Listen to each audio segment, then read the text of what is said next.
My guest is Ray Rothrock, CEO of RedSeal. Welcome back, Ray. Thank you, Richard. Is there a way to measure and apply a number to your resilience? Yeah, I think there is. In fact, I think cyber is greatly lacking measurements. Mm-hmm. So we've introduced this concept of a digital resilience score, and it's based on configuration checks. So we look at your equipment, how's it configured? We've evaluated about 500,000 total devices, so we have a massive library of best practices of how these things should be configured to do certain functions.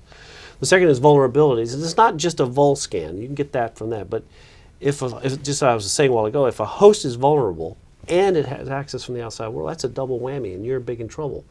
And the third thing, and this is the one that always gets the CISOs really nervous, they start wringing their hands, is because we have a complete mathematical model of your network, we see attempts by routers to go to things that we haven't seen yet. We find this all the time. So if you've got a link to the outside world, and where does it go and you don't know, guess what? That keeps a CISO up at night. So we measure the incomplete model, we call it. That typically is a pretty big piece of the score. We've modeled it after FICO. So the FICO score here, it's a number based on the FICO score up to 850. If you're at 800, you're great credit risk. If your network's at 800, it's probably pretty healthily built. But we also have the trending here, so you can see this one was getting better, and then suddenly got worse. Something happened. What happened? I don't know, but I'm in charge, so I pick up the phone, call my engineers, and they can investigate.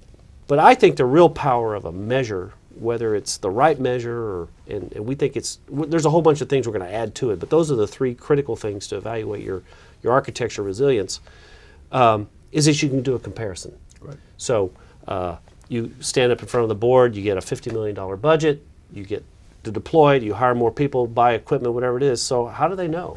How do they know you spent the $50 million right? How do you know you're better today than you were yesterday? As a member of public boards and been a VC, right, we were measuring everything. Why don't we measure cyber? Mm-hmm. It's shocking. I think the world's coming into that zone. Yeah, because with however many companies you said, 1,400 companies or whatever, which one do I buy? Which one will give me the better security? If I have no measurements or no basis to make those judgments, how do I make that judgment? Thanks, Ray. You bet. Thank you.